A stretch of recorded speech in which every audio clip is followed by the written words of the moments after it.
রবিবাসরীয় সকালে অজ্ঞাত পরিচয় এক মহিলার মৃতদেহ ঘিরে শোরগোল নন্দীগ্রাম ২ নম্বর ব্লকের মঙ্গল চকে। খালের জলে ভেসে এলো মহিলার নিথর দেহ। প্রাতঃভ্রমণে বেরিয়ে মৃতদেহটি প্রথমে লক্ষ্য করেন স্থানীয় বাসিন্দারাই। তড়িঘড়ি খবর দেওয়া হয় নন্দীগ্রাম থানায়। ঘটনাস্থলে এসে খালে ডুবুরি নামিয়ে মৃতদেহ উদ্ধার করে পুলিশ।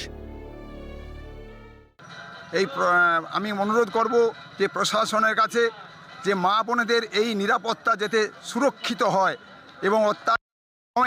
এবং যারাই অপরাধী হোক না কেন চিহ্নিত করে তাদের উপযুক্ত শাস্তি এবং উপযুক্ত সাজা হোক।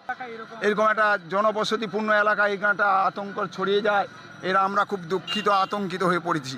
তা আমরা এর সৎ প্রতিকার চাই। আজ সকালে পোল পাড়াতে গিয়ে দেখলাম একটা বডি ভেসে আছে। গ্রামবাসী সবাই দেখছে, ভিড় জমা হয়েছে। কি মহিলা না পুরুষ? মহিলা দেখা যাচ্ছে, মহিলা। পুলিশের প্রাথমিক অনুমান মহিলার বয়স ২৯ বছর। যদিও মৃত্যুর কারণ নিয়ে রয়েই গেল ধোঁয়াশা। খুন নাকি স্বাভাবিক মৃত্যু, নাকি এই মৃত্যুর নেপথ্যে লুকিয়ে অন্য কোনো রহস্য খতিয়ে দেখছে পুলিশ। তবে সাম্প্রতিক আবহে রাজ্যের সর্বত্র ধর্ষণ, নারী নির্যাতনের অভিযোগে প্রশ্নের মুখে নারী নিরাপত্তা। এই পরিস্থিতিতে নন্দীগ্রামে খালের জলে হঠাৎ মহিলার দেহ উদ্ধারে বাড়ছে উদ্বেগ। তা বলাই বাহুল্য। রবিন মাইতির রিপোর্ট, ক্যালকাটা নিউজ।